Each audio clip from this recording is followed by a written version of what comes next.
Hello and welcome to Wine with Wita, the podcast that is dedicated to engaging with health professionals and caregivers in meaningful discussions. I'm your host, Rita Shamoon, or as my clients call me, Wita. I'm a pediatric speech pathologist and I am so excited to have you here. Each week, we deep dive into connecting you with caregivers and healthcare professionals, sharing their insights, stories, and key takeaways to help you with your child's diagnosis and your journey. Whether you are a parent, healthcare professional, a lifetime learner, or simply a wine enthusiast, you're in the right place. So let's sit back and relax and enjoy today's episode.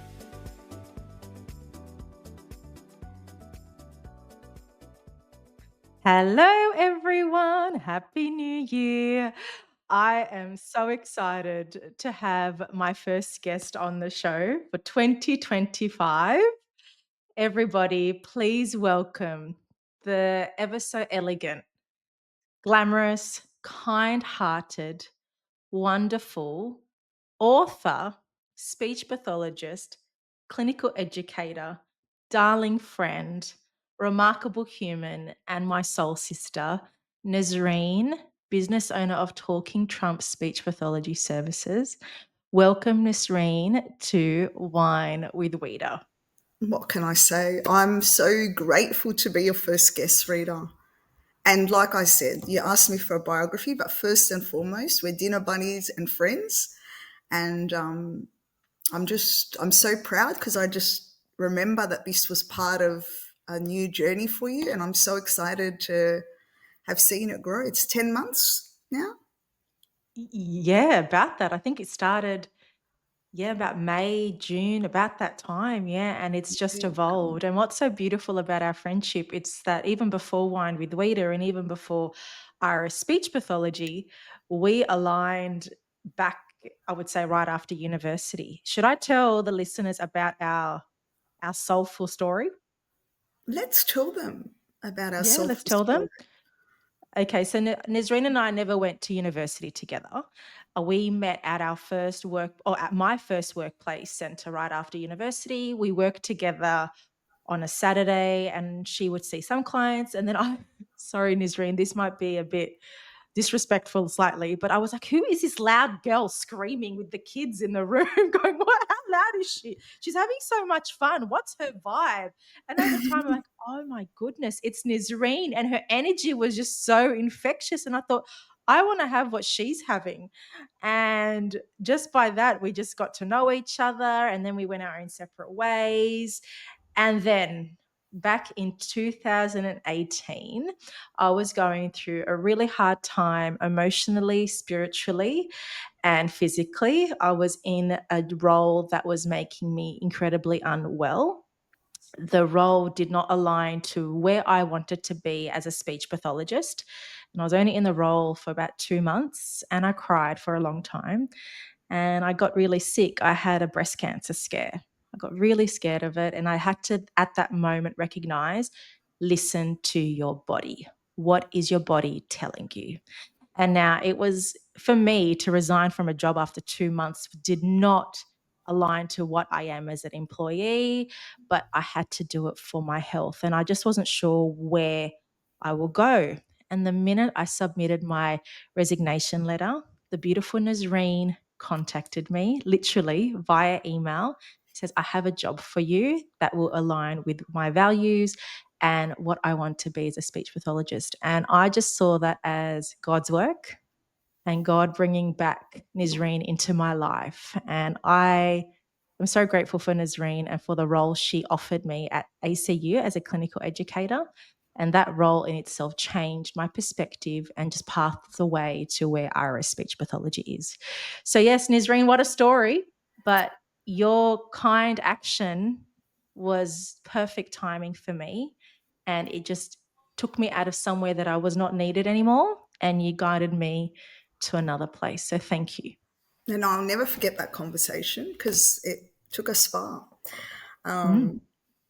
And I've been, I guess, it's such a privilege to be one of your guests. But like I said, first and foremost, a friend. And I never forget when I heard that conversation, I heard you really battling with what you believed, and you have a very strong sense of loyalty. I remember you Mm. hearing there's a part of you that has a strong work ethic, so you wanted to stay in that role because you didn't want to disappoint people. Yet I was just Mm. hearing that you weren't being the whole person that you could be. And for me, I think what's so important, Rita, for us as more experienced speech therapists, we need to always help each other to be the whole people that we are. This profession needs us to be whole because the people that we serve as well are going through things. And if we're only giving half of our hearts or half of our life, they're going to feel it. So I'm so glad that you did that. So, and I'm also so glad now people I think know who you are, but they need to also know there was a great humility and an openness to taking the journey for yourself. So, cheers to you, Rita.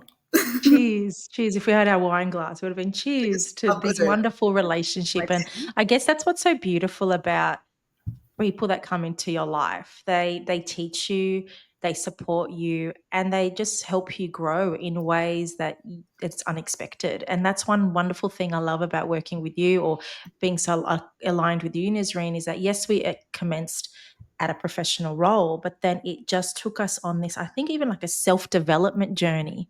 And particularly, I would say over the last 2 years, our relationship has not only become stronger from a speech pathology perspective, but also from a fine dining perspective too. So, everyone, if you think I'm a fine diner, Nazreen is a silent fine diner. Can I just say, Niz and I have been to many places, but Niz has actually been to many more venues than what I have.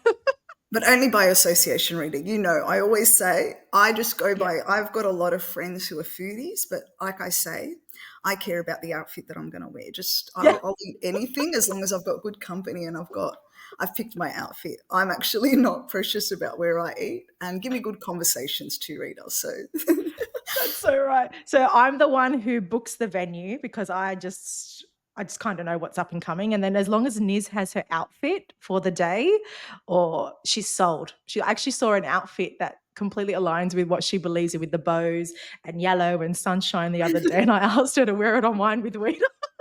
She's just I wearing should a have worn yellow, gorgeous. but I chose Show me like what you're white. wearing today.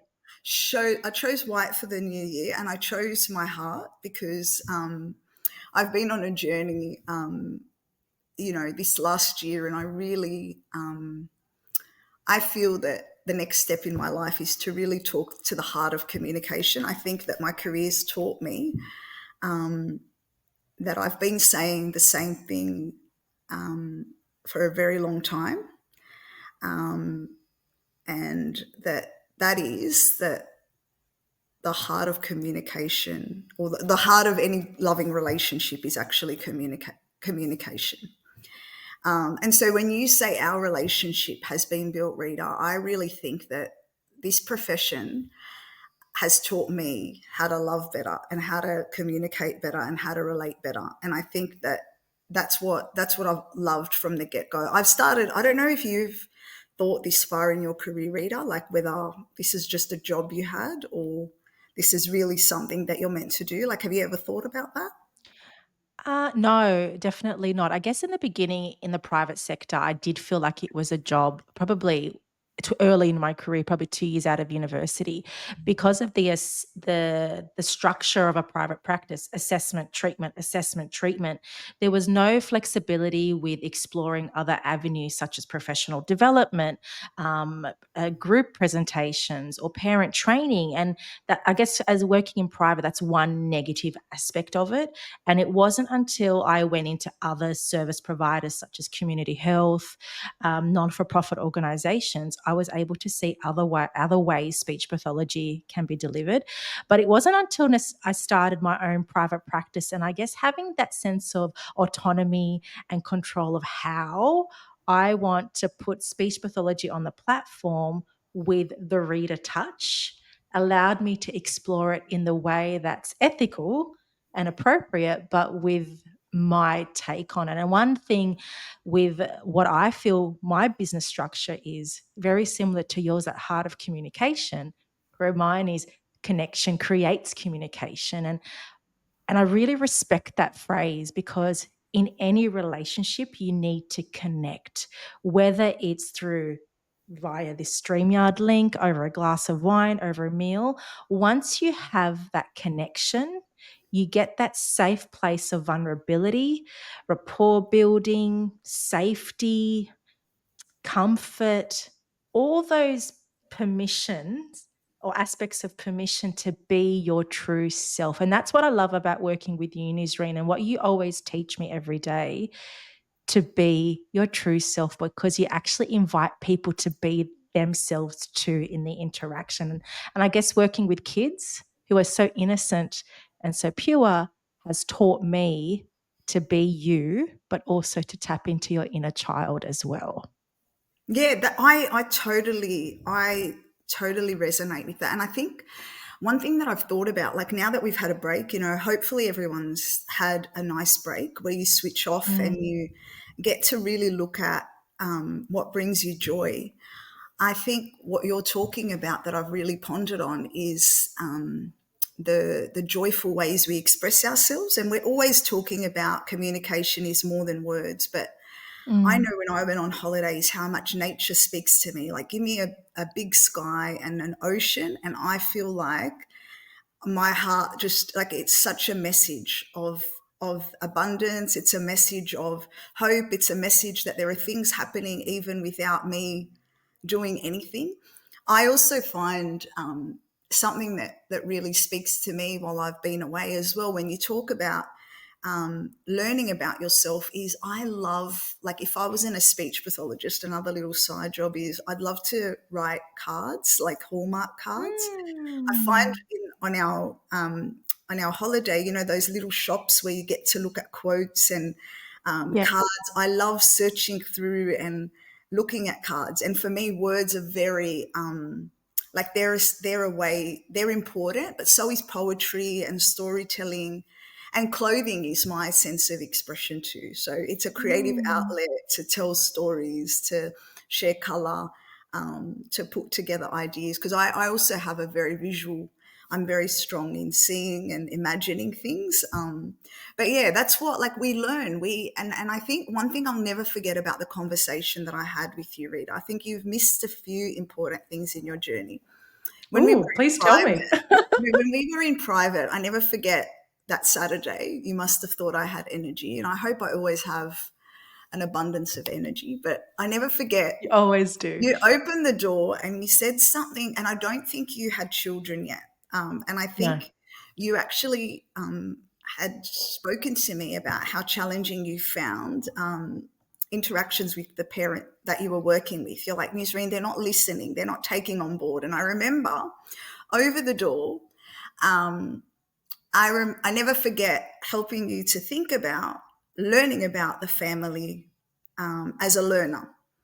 And what I saw then, and I think it's so important, Rita, that you spoke about what it meant for you to be in private practice and the importance of connection and learning. I don't know whether you had that chance in the time frame to see the power of having conversations not only about the child but of the family. And I never forget. I don't know if you remember that conversation, but then No. when I met you later on, I had seen that the humility and the growth that you needed as a parent had also changed you, because I don't know whether you experienced communication difficulties with children, but I think you had a lot of things that you had to work out about emotions, supporting your girls. And I remember when I'd seen you years after, you told me about a very honest journey as a parent that you had gone through. And I really Mm. valued that, because I always say, as a speech pathologist, knowledge, it's so easy to be objective. But when you're in it, emotions, no matter whether you're a speech pathologist, a teacher, or whatever, that love and that emotion really impacts how you can make a change. So I value as well that your growth has also been through your personal experience. And that's, as a speech pathologist, that's what I've also really loved, the fact that we came here to work with children, but we're actually, in order to work with children, I've really learnt so much about working with the adults around the child and even myself. Mm. Um, I guess that thank you firstly for that gorgeous reflection. I it's so nice to know how I have grown not only as a mother but also as a health professional. But I guess what came to my mind was what there was because when we are teaching students at university, we are also teaching their children, right? yeah. The students, they're children, and then they graduate and they're still technically still children.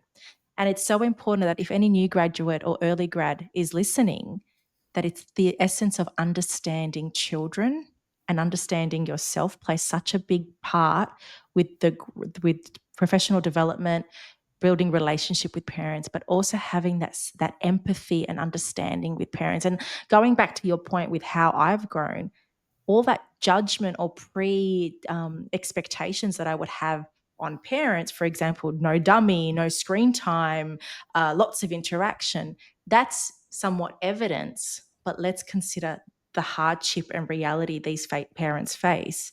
And if we aren't balancing the two, how are we going to build the connection that we actually need?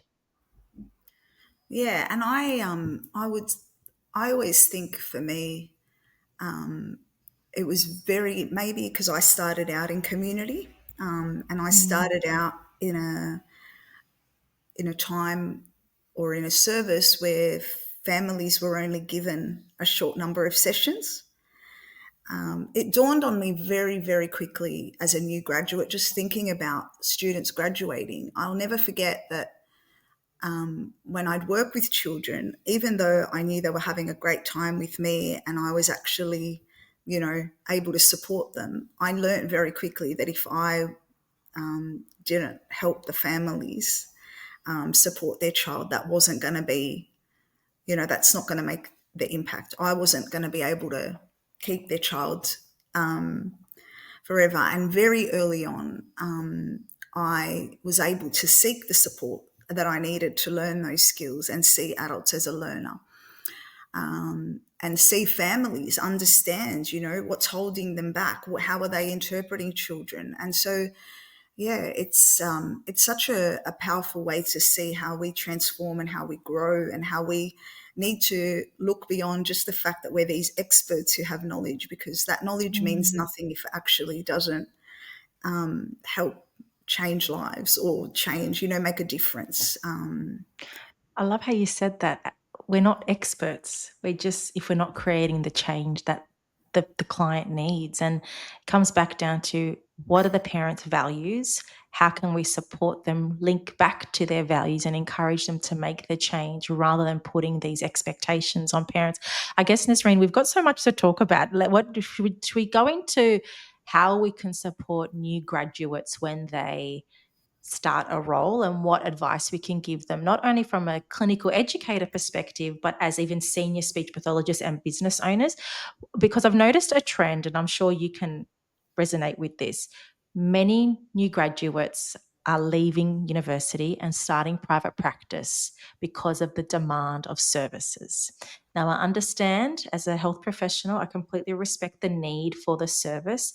However, I don't think that's right. I don't think that's right or believe it's right if a new graduate starts a business as a sole practitioner for a number of reasons. I genuinely believe that yes, you have a degree of speech pathology, but there is so much more that you need to know, building clinical experience and also extending your skill set with lots of professional development. And as we know, our clients are quite complex and there's no cookie cutter answer. And you need to be supported because A, it's incredibly emotionally and physically exhausting and mentally exhausting. And B, these clients need you to turn up as your full self. And if you are not prepared to know how to answer the questions, how can you present yourself as the best speech pathologist to these parents? And we all felt it. I'll just go back and Mm. think it took. I never forget.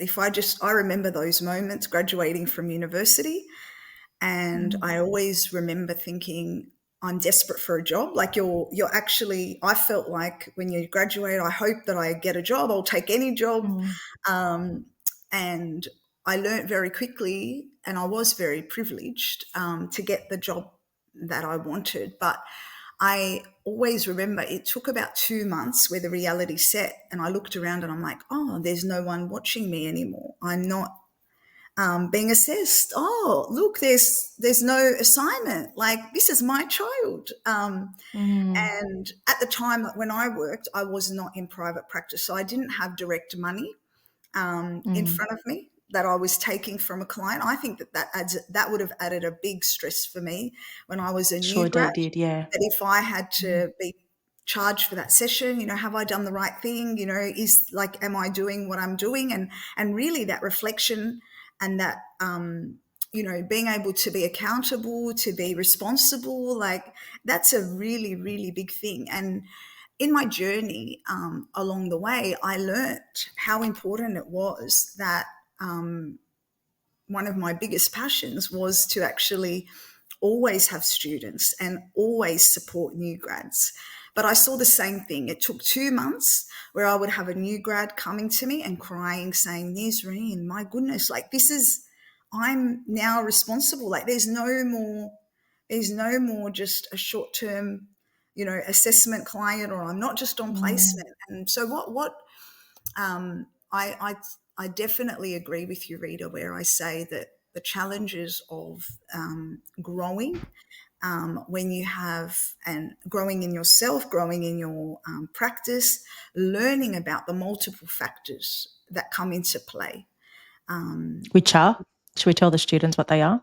Or Of any new grads, sorry? Of course, Mm, of course. Like honestly, I honestly was so excited that I was going to work with children. And so what do? You buy mm, all the cool activities, and you've got all your pamphlets. And I thought it was enough that I just give my little papers to families about this is what you can do at home. And lo and behold, I was in a community service where I had a lot of children and families from child protection situations, trauma. I remember it took me 7 months just to see a child with an interdental lisp. And I remember by that time, Rita, I was looking like, is this like what's going on? There's just a lisp. But all the factors, the emotional factors, the family factors, safety, working with educators, like there was so many things I had not understood were a part of my role and were so important to grow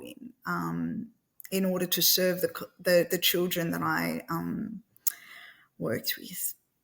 I love how you say it's like I remember leaving as a new graduate and going to Target or Kmart and buying Jenga, Pop Up Pirate. Yeah, And you think, yeah, I'm really equipped. My whole resource cupboard is filled with all these gorgeous toys and all my laminated articulation picture cards and pamphlets and norms and all of that. But there's nothing that explains trauma. There's nothing that explains sensory regulation. There's nothing that explains connection. And one thing that private practice taught me, there is so much more to treatment outside of the therapy room than in the therapy room. And that lesson taught me the beauty of parent first, child after that. And because when we connect to the parent, that's when you understand them to understand the child. But no new grad will understand that. That's not taught at university, especially in the short blocks of services that they offer. It comes with when you're seeing a client for long, you're committed to seeing a client for a longer period. exactly. No, that I Mm, totally agree with you. And I also think that your mindset is very still university. Like you're thinking, my program, like university gives you ratings. It is about you, but real life is actually about service. And it means that mm, it doesn't look the same for everyone. And I think a new grad now, information is available to families. Like they come to you. Like we are in a world that is full of information. I know my families have Googled everything, but it's not even Google. They've probably followed therapists like you, or they've tried strategies, and so they come with knowledge. But how do we know how, like, our role is about tailoring that and being able Mm. to help them see that who they are, who their child is, needs to consider those factors. And also assessment Mm. too is very crucial. I think we're in a time where we need really good holistic assessments that help families see that I'm not going to look at your child and suddenly diagnose them. Like, I feel that journey, especially before 4 years old, there are so many factors that impact on growth, and I saw it very much after COVID. Rita, I don't know about you, Mm. I had, 2022, January 2022, I had so many calls from families. I've got a 2-year-old and they're not talking. I've been to the pediatrician and they believe they have a range of different developmental concerns and even autism. And so that's how they were presenting after, environmental factors, family factors. COVID was a very challenging Isolation. time. Mm. That's right. But, Yeah. if I look at, say, the 10 children that I saw, each one of them had many different factors and a range of different things that I needed to consider to look at their progress. They didn't end up by the end of the year looking like what I saw. Mm. So, being open to actually adapt and be responsive. I think that's, for me, that's what one of the greatest quotes I ever heard is, loving someone is not getting what you want, but it's giving someone what they need. And I think Oh, that's as actually so communication nice. professionals, that really resonated with me because,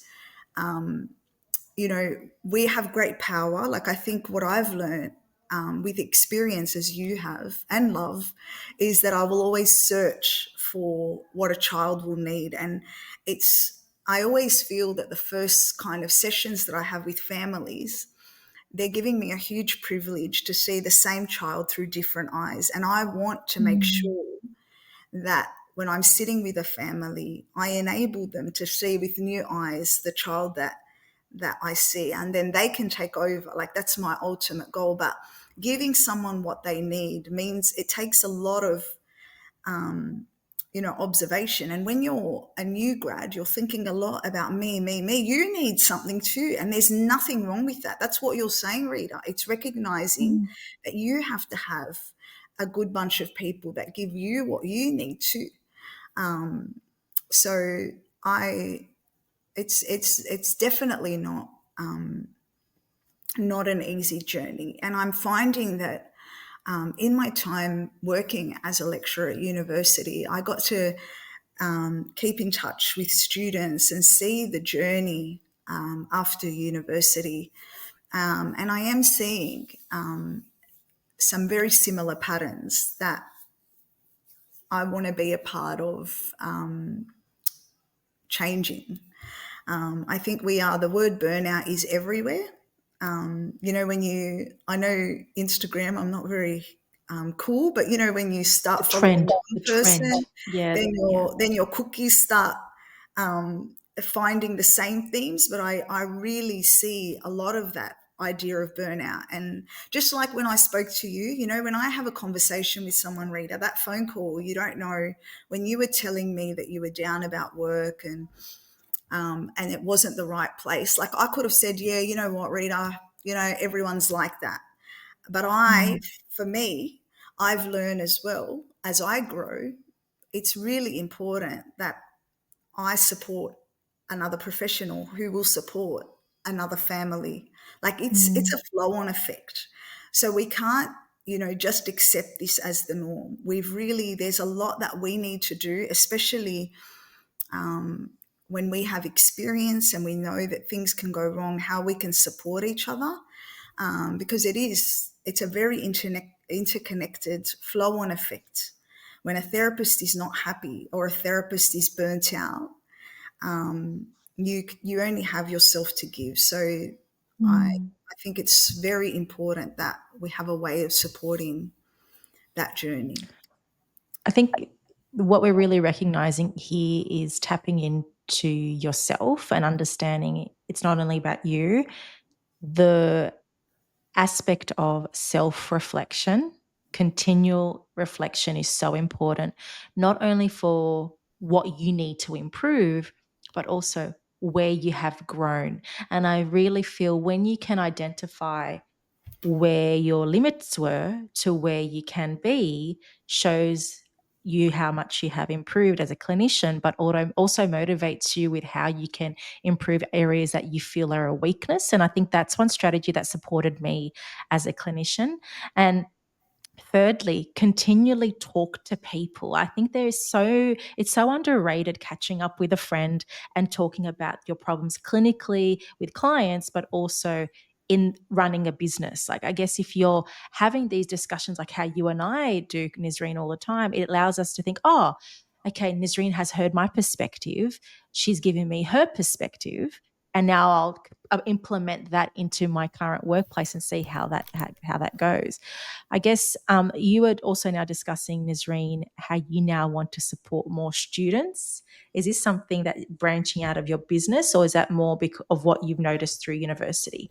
Well, see, I think it is definitely something that I've seen. I've been in the classroom for 8 years. I loved it. But I see as well that we always have to be ever changing to the sector. And I have a huge passion for working with children under 5. And while I'm a Mm, lecturer, I get to teach across the lifespan. But for me, I'm seeing, just like me when I was a student, the greatest impact I believe that I can have is to provide the practical support. mm, So I would love to offer more placements, but also look at professional supervision. So I have been doing mm, group supervision for new graduate speech pathologists and also individual supervision too. I have the privilege of supervising Speech Pathology Australia members that have breached the code of ethics. So that's taught me a mhm. lot about the kind of challenges that we're facing. These are members who've unfortunately breached the code of ethics, and underlyingly, for many of the new grads that I've served, there were probably skills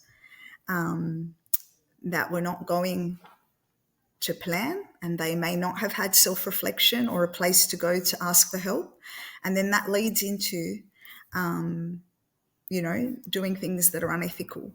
Can you give examples?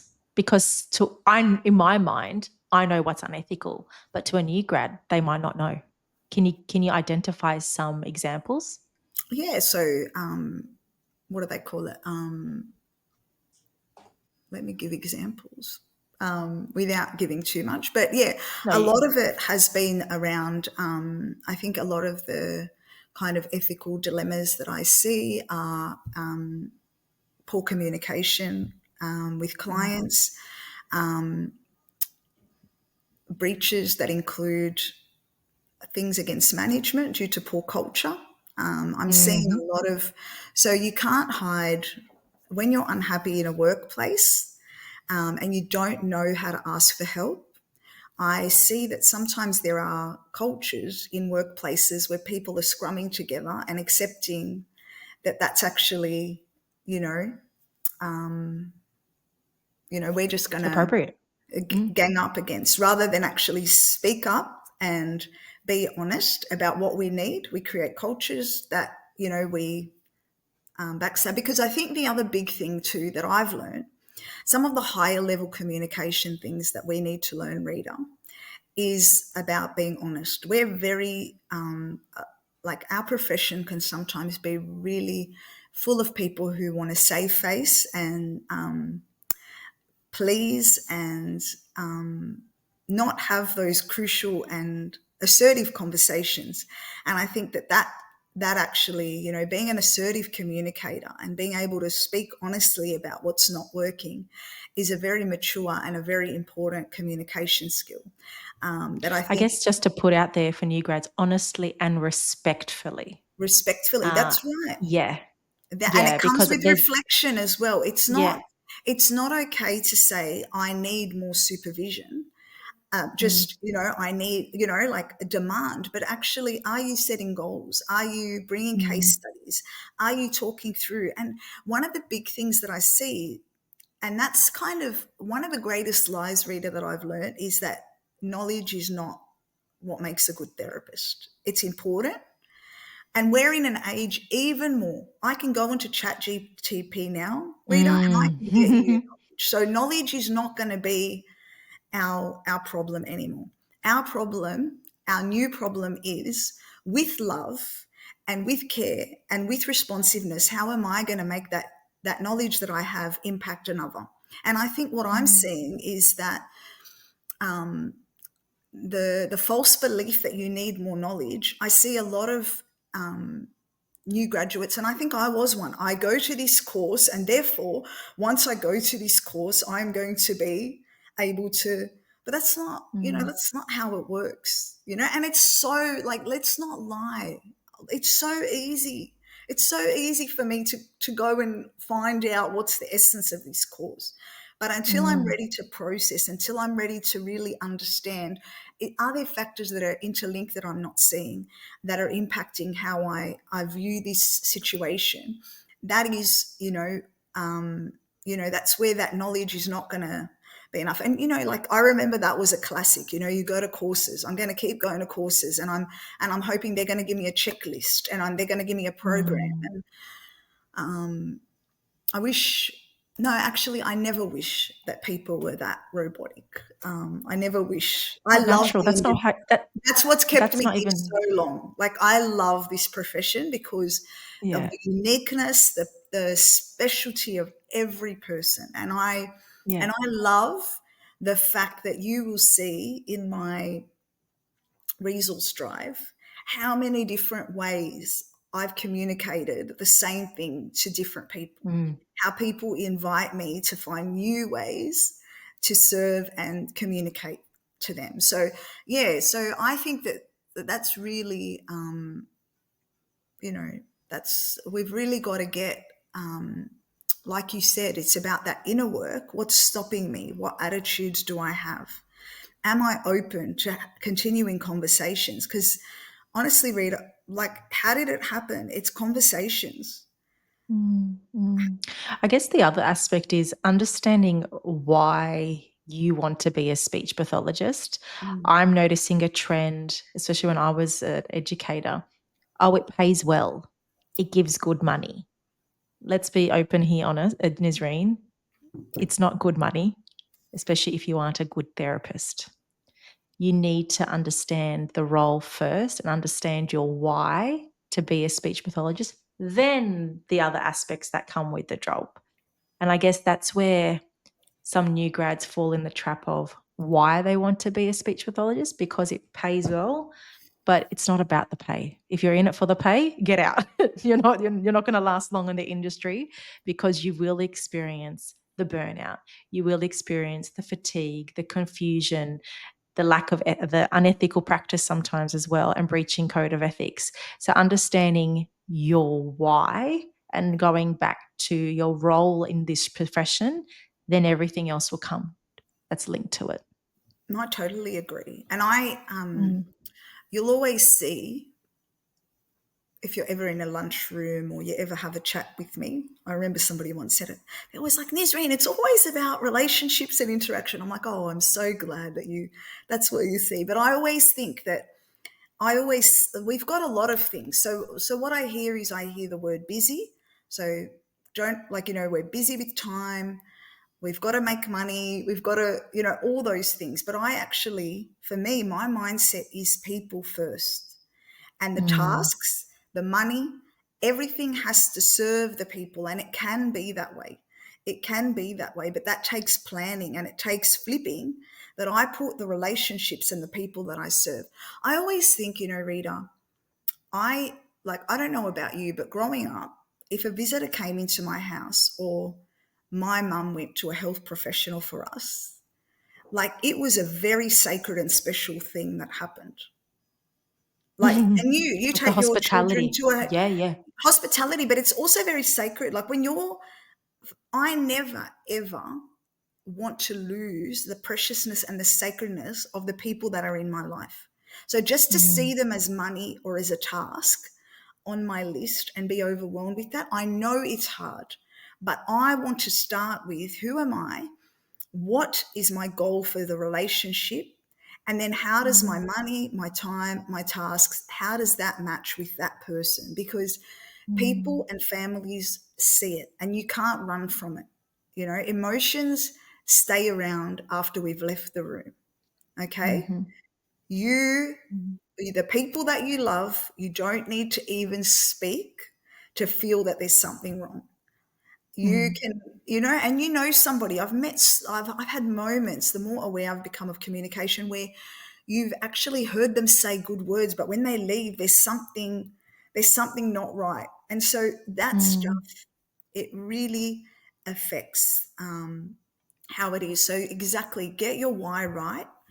Um, mm, Talk to somebody if you don't align or if your head and your heart don't match, because I think that is a really challenging. I've been at points in my career where certain policies or certain behaviors that I've been encouraged to action didn't match with what I believe, where your values, talk about that, see how you can come to a middle ground, and never believe that mm, it's against or it's personal, but always believe that it's focused on the outcomes that you want for the people that you serve. I think that's where mm. we've got to be less about, um, you know, Me, me. But we and do yeah, need to and know, more about. what factors are affecting us. Mm, We're human. Like, I always give an example on a placement where I was an adult, and working with adults created so much grief. Like, mm, I was a different person. I was extremely sad. I was coping with death. I was feeling so like a different person. And I remember that moment made me human. And I went to my supervisor and I said, look, I know I'm supposed to be this professional for this, this older adult, but I can't help but just have pity and sadness and fear. And one of the most powerful things I ever had in my career, she said, Nisrine, you're not walking the journey for them, you're walking the journey with them. But I always used to tell my students that story, because I used to say, if you stop feeling with your clients and learning about your feelings, um, you know, that's really, you've lost your humanity. But what I did is I had a mm. place to be honest with those feelings, and I needed to know that, yeah, I'm not the same as their friend or their family member. I'm in a professional role. What do I need to do to understand those feelings and know what to do? Um, you And I know, guess if I'm just the fact that, when you're talking, Nisreen, all I can think of, the aspect of knowing what you love as well in the role. Just because you're a speechy doesn't mean you have to take on an adult swallowing client. no, Just because you're a speech pathologist means you have to take on a childhood apraxia client. And I guess in the beginning, you were open to saying yes to see the clients and to just because we haven't learned the skill of saying no. But over time, knowing what you are good at and what service you can provide and knowing the quality that you can provide allows you to reflect and to know what you can say yes to, but then also comfortably say, that's not my specialty. I can refer you on to somebody else. And you're not disappointing the parents at all, by all means. They actually would respect you so much more because you are not misleading them or directing them inappropriately. And I guess that comes with, as you said, Nazreen, walking alongside them and learning and getting in tune with your feelings. And it's so interesting. We really harp on the element of emotional intelligence. And that's one thing that this role has taught me, the wonders of understanding feelings without the words associated, right? I could be happy, but is it really happy? Are you genuinely feeling happy? And linking that to the clients and having that sense of vulnerability too allows that trusting relationship, because I guess when you are being vulnerable with parents saying, look, I don't know what's going on here, I'm finding this a little bit challenging. I'm just reflect and I'll seek support and I'll get back to you with an answer, allows them to realize, wow, she's human, firstly. Secondly, she doesn't know all the answers, but she's willing to work alongside me and guide me as she's guiding herself too. But she's ethical too, Rita. Yeah. How Mm. many specialists, like I could just start with myself and my own health professional experiences where you've had somebody who, I don't know, makes up something because they don't look for further assessment. And I wasn't Mm. happy with that. Like I love a professional that tells me, Nisreen, I don't know what's going on, but these are the areas that I'm going to look at. Mm. They involve me in that process. Like that's obligation, that's honesty, that's being human. One of the most, like, it's fascinating as well, Rita. One of the most powerful questions I got from a student before I left, she said to me, Nisreen, do you think AI will be able to do our job? And I was like, I go, let's think about that. I go, that Are I you love that. serious? No, but look at that. Like, really, what you're talking about is a professional who just, no, but really, she really asked. Like, it's true. It's really interesting. Like, what you're talking But about, how? the difference between a cookie cutter. No, but you could think if you're just a knowledge seeker and you think of yourself as you have to know everything, then AI can know everything. But what do we provide as humans in an interaction that is required for human to human communication and relationships? It's very, very unique. It is very, very, and there's a bit of a lie. Like, I love the videos and things that I see on Instagram, but I think, I never forget when I did speech pathology for work experience. I came home and said to my family, this is so easy. I love it. I'm going to do it. And then I realized that was easy because that poor lady, 4 years later, she had a lot going on in her head to make that work. Like, do you know what I mean? So I think, well, AI, I can write a session plan. I could write, a 4-year-old with, this particular communication difficulty. It'll make up some activities, but you know, communication, relationships, emotions. Like, people are not that black and white. No, no. And I guess that's why I love being a mobile therapist. I very rarely take my own resources purely because it's about using what the family has at home to show them it's not about the cookie cutter expectations that everyone thinks the speech pathologist has with Mr. Potato Head or whatever. It's the clinical experience I have learnt over the 15 years that have made me realize what works, what doesn't work, and how can I find something in the middle that will work best for that specific client, because there's no one set answer for every client. It's No, always no something, a mixed activity. cocktail. No, but Mm, it's called, like, no activity is gonna do the teaching when there's an error.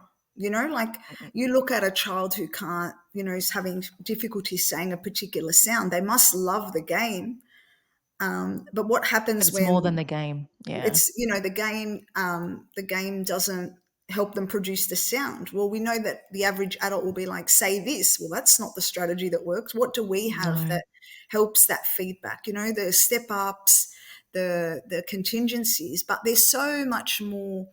I don't know, I've just learnt about the intricacies of understanding those small things. And one of my passions, when you talk about what you love, I did like a yes list. I created that, I Mm, think, last year.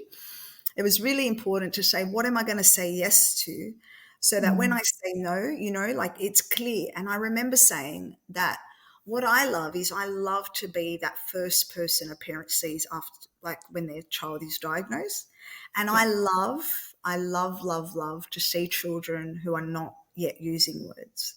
Yeah. One of the things Isn't that that I so beautiful, seeing the kids that don't that are non-speaking? I love those clients because they tell you so much more than a child using words. I think it's just so beautiful. And I think I'm going to just go back to a point you said earlier with how parents, you have a different light for parents, like you have different eyes for the oh parent. yeah, And what's so beautiful about working with kids that are non-speaking is that we're able to help parents identify, well, they are actually communicating in this way. Let's strengthen the child's communication by how they're communicating, and then everything else will ripple on after that. And I guess going back to what you said, it is such a privilege, right? It is such a privilege to support parents to see other ways that their child is communicating. Oh, it is. It really, Sorry, and it's it disrupted you as well. Sorry. no, well, that's all right. I've lost my train of thought, Rita. Like, Mm, it's sorry. fine. But yeah, like, but I think that what were we talking about? I don't know. You were saying you love being the first person that they see after the diagnosis, and you also love kids that aren't communicating through words. Yeah, yeah, and those Yeah, are and then those that's are when I jumped personal. in. Yeah. And I think, like, I don't know what you love, but I have very clear stories that helped me love those things. Yeah. First, because I love being alongside a family, and I believe that, like you talk about, that diagnosis point is a big time of turmoil, and I'm actually okay with emotions. I've learnt the skills to listen and understand, and I want to be there for families. I know it's hard, but I think after experience, you say it beautifully. Trust the process. Yeah. There's a a wisdom. I also like one thing as well is, and I don't know, when we were at uni, they asked us to give like like symbol, or like, I don't know if they ever Can't made you remember. do this, but they asked us like speech pathology is like, and we had to come up with, I don't know, like, it's like, I think our group said a popcorn machine. Like, you kind of, you heat up and then you pop, or I don't know, but I don't know if you have a metaphor or an image that you use for what speech pathology, Speech is. pathology for me is, I just got it in my mind. Speech pathology is a heart with lots of non-verbal gestures coming out. So Oh, it's, for me, speech pathology is about communication is so much more than what society thinks communication is with words. So just the heart with lots of like gestures popping out. And I guess that's why 80% of communication is nonverbal, right? And love and words need action. yeah. So the more that we show, and that's what you've taught me, Nisreen, the more that we can show, that adds to the meaning of the words that some kids can't say. Yeah, but for me, I think that as well, one of the beautiful images, and I think that's why I've stayed in it, like why it speaks to my heart, is it's a beautiful storytelling journey. Like, it's a Mm, privilege. Like, we're part of a story, reader. Do you know what a privilege yeah, that is? it's an honor. Mm, And we've got children who are not seen to be able to sometimes speak, but they're going to bring a family into this amazing storytelling journey where they're going to be the heroes, and there's going to be trials, but you get to see as well how our role can support the different ways that you'll get into that, into the community, into that goal setting. So for me, like, being a storyteller, you start out by being a really good interpreter for the child, and then you leave it to the family to then be able to be the advocates and the educators and the people around the child. So it's a very big privilege. mm, mm. Well, you And have really given a beautiful story tonight on Wine with Wita about your journey, which has been beautifully written or spoken. yeah, Yeah. well, I actually wrote a little poem for you, Rita, because I wrote a poem Oh, for. did I wrote you? it, yeah, You because wrote a poem like, for that's how me? I. So when we want to talk about what we love and speaking from the heart, I actually, when if anyone knows, well, there's lots of people here that would probably received a poem, because that's how I express I've love. never received a poem You've except for never. my daughters, like, but nothing like just No, mummy. no, no. I would like, you know how they have the Mine letters is at the. the wine with reader poem. Like, and it comes. So Oh, when I think of people, one thing that I'll do is I'll create stories. I love creating picture books, like photo books for people, or poems. So it's a very um, special form of expression for me. So I wrote like a poem for wine do you with want to reader. share the poem? Of course. Do you want to? Oh, so Do you you want wrote to? a poem for Wine with Wita. Yeah, and it's about you too. Oh, you're such a. Okay. I'm So yeah, because ready. that's what we love, and so I will I never love like that it's the unexpected. the big message as well is like one of my big things as well is serve from your story. Like serve from your story because you are not here by accident, and the things that you love and the communities that you belong to have will allow you to have a perspective, a way of serving this profession in a very unique way. And I know that I can tell you so many of the little chapters in my life that have actually influenced, the way that my story was going to go from who I am, what I love, what I don't love, and things like that. So do you want to hear I your love special? that. Oh, Shanice, this is so sweet. Oh, Okay, that's I'm you. You got it. nervous. This is actually so I f special, Rita. I feel I so. feel flattered. No, no, no. Trust me. Okay, it's gonna be How so long cool. did it Are you take ready? you? Um, when it comes, it doesn't take long. It really. Oh, what a skill. I mean, I have a Okay. magic wall. Took me 15 minutes to write. Like once, it's actually from my heart. It's actually effortless. It's a very, Okay, I'm ready. very heartfelt thing. Okay, are you ready? Give it to me, Shakespeare. Okay, so wine with Rita, a toast to delight. There's a sparkle of joy in Rita Shamoon, a speechy with wisdom that lights up the room. Her podcast, The Treasure, Wine and with Rita it's called, where stories and laughter are always enthralled. Her passion, connection, it's clear from the start. She bridges the gaps with her voice and her heart. She listens with care, with humility too, for Rita believes there's much learning to do.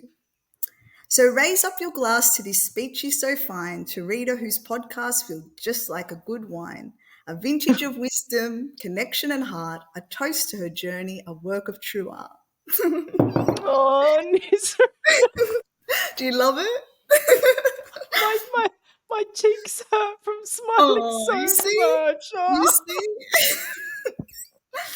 I don't take compliments very well, But you but see, that Rita, just that's my language of love, Rita, for you. oh, It's a honey, poem. that just sang to my heart, and it just made me feel so proud that someone as beautiful as you and as wonderful as you could see the gorgeous aspect of Wine with Wita, and you know my mission, you know where I'm coming from, and you know my intention with the platform. And the fact that you just took time out of your day to write me a gorgeous poem for me, that's like going as the end of every episode. But it's kind of like, Rita, but that's for me, it's simple. Like when you love something, it actually comes so easily. And that's how, like, I was so Yeah, grateful to be here. So, and that's like, I've learned that why I care yeah, so much about working and seeing the things that children love is because I know it in myself. I yeah, know that in order to have learnt, I needed to find what I love to be able to learn. And I think that that's yeah. like what we're talking about is don't lose who you are. Like learn No, to see the power. This is like human beings are so precious and so special that if you lose heart for what you do, um, talk to someone, talk to one of us, reach out. yeah. We'll speak Can to you. anyone, and you speak so positively about supporting new graduates. Is that something that you offer if anyone wants to contact you? Is it all Yeah, through yeah. Speech So Pathology I'm Australia? gonna I'm gonna be looking at as the year begins. I've been really thinking about um, what my offerings will be, but I will be sharing a supervision package. It's actually called supervision. Mhm. So supervision. So it's Vision. Yeah, yeah. supervision because a lot of the times, like for me, all the leaders that I ever had supported me with a vision.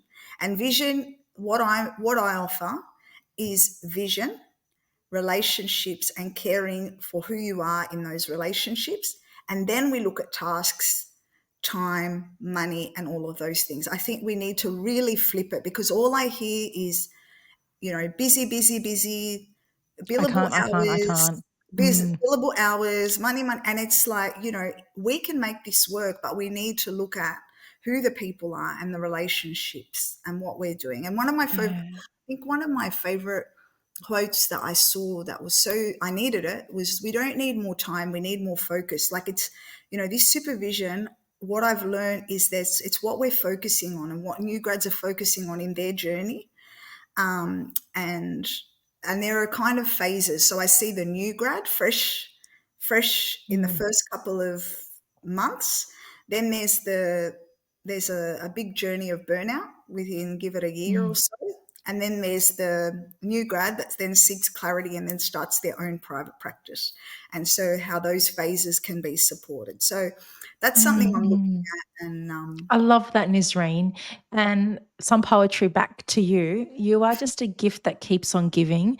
And you give not only just a random gift from Kmart, you give such a personalized gift to every single person and in the way that your love can speak to them and they can receive that love. And I think that is such a beautiful element of you that not many people have that skill, Nisreen. The fact that you can recognize someone's love language and deliver the love that they need to service them. And I can't wait to see where this aspect of service will go for you because without a doubt, like your book, Magic Ball book, this is just going to flourish in a whole different way and actually service a larger community more than what you actually, I think you actually know that will be what we'll actually offer. So oh, I hope so. congratulations, and I Thanks, really look Rita. forward to promoting it and supporting you along the way, like the way you've promoted and you've supported my journey too. Oh, that's it, Rita. And like, I hope that when we sit here, like, and I feel that I'm comfortable in my skin. I feel that, Mm, I feel like this wasn't just a career, it was, or a job. It actually brought out the important things of who I am and has actually taught me to love. It's mm. taught me to love, the people that no one understands, or it helps you to love the misunderstood or the ones that, Oh, I love that, I think Nisreen. that's, That's such a great phrase. It has taught me to love the ones that are misunderstood. and I realize, Gorgeous. somebody asked me what I love. I actually love fussy people, Rita. I realize that Really? You and love maybe the because trauma I was, ones. no, but I like, even in a room, I do like someone who doesn't, I often find, like, even though I am an extrovert, I am very comfortable to welcome people and to initiate conversation. I love to find people that are sitting back and reluctant, and making people feel welcome is very, very important. Mm. Yeah, and I don't know which came first, but I definitely, um, Whatever. It's the way it came and the way you that's it. offer it That's is it. it doesn't matter which way you provide it. It's the Nazreen way, which is beautiful.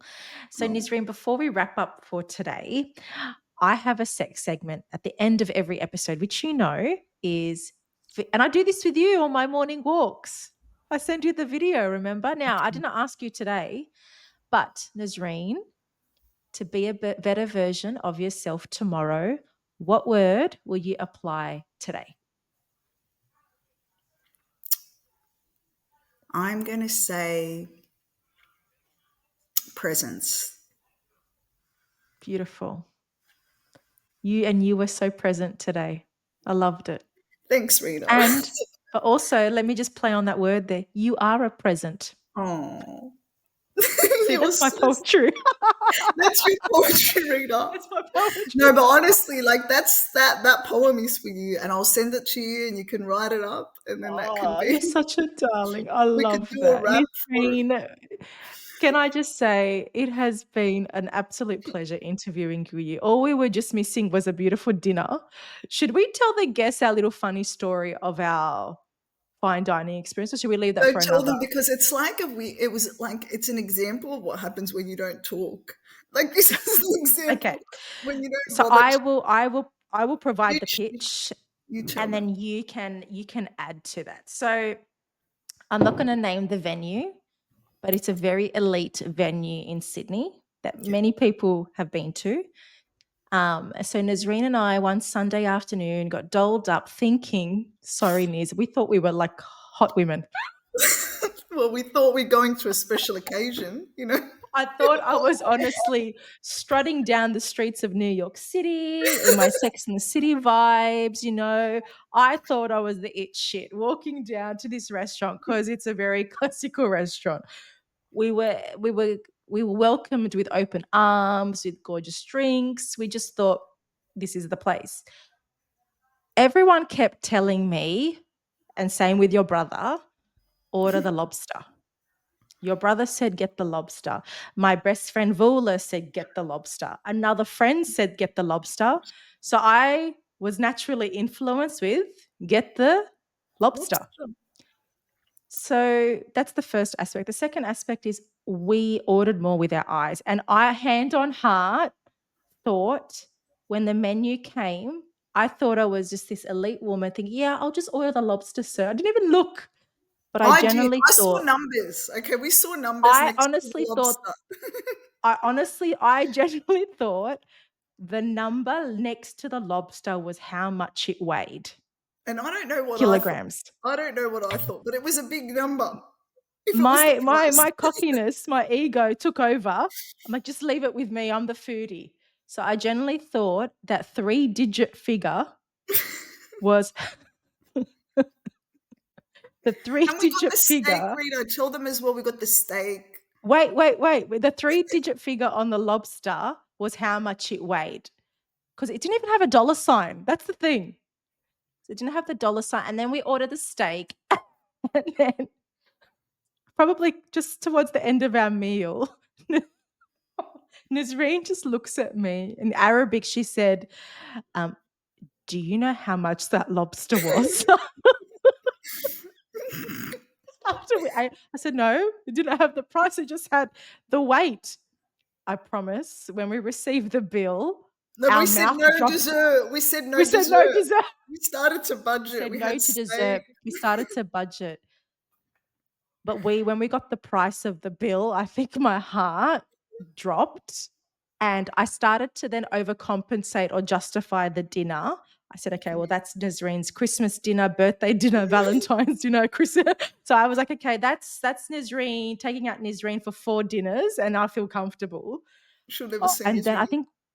I think we have like post-traumatic stress. We will never go to that restaurant again because of that lobster No, but experience. like to be honest, yeah, it didn't taste that good. I don't know if it was the reflux or the stress or suddenly you get indigestion from the pain that you caused. I love how you've got a negative association with the No, but lobster now. honestly, but like I always think firstly, like, I don't know, there was thankfully we were aligned. Like, I don't know what could have happened. Like, what if someone couldn't pay for it? We're like cooking, washing in the kitchen. What we're gonna do, Rita? Like, Oh, it it's was so I will never forget that, and I'll never go back to that restaurant because unless hold on, if I'm invited, sure, I'll go, but I won't go back because of how I felt after. But look, at the end of the day, Nisreen, we're very grateful that we were able to afford that dinner, and we had a beautiful memory that's been broadcasted here on But live TV, it on was live also the podcast. silent, like the fact that we just understood. I don't know, it felt like we didn't even talk about it, and we were kind of puzzled, but no one really spoke, and I don't know what it was, and no one had a difficult conversation. It was like, this is So what what's your happens. speech pathology? So what's your speech pathology interpretation from that experience? For me, it's understanding the influence of words to people. So for me, it was feeling so influenced by the idea of a lobster. For all I care, they could have said duck's feet, amazing duck's feet, and I would have ordered the duck's feet. So that was my message, the influence of how powerful words can be for somebody. What was your message? No, my message is don't assume.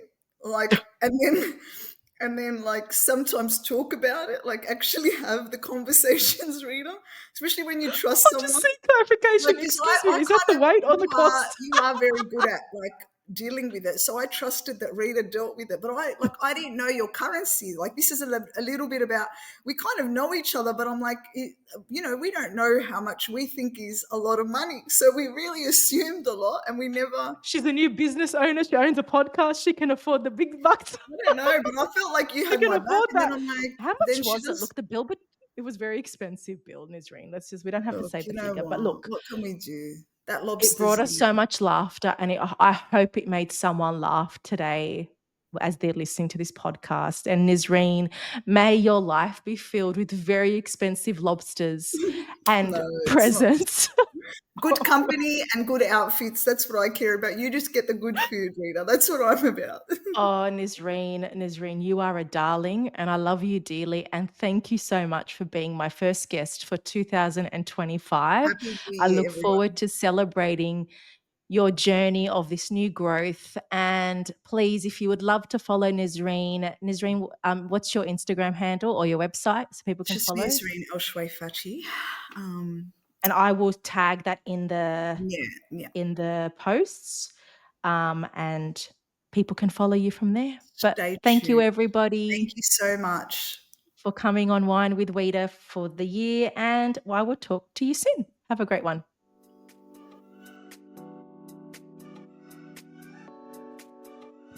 Thank you for tuning into another episode of Wine with Wita. I hope you found some new inspiration, learnt something new, or gained a fresh perspective. If you enjoyed this episode, I'd be so grateful if you please leave a 5-star review, as it really helps the show get in the ears of new listeners, plus it takes 5 seconds. If you're keen for more strategies and insights, then head over to Instagram and follow RS Speech Pathology.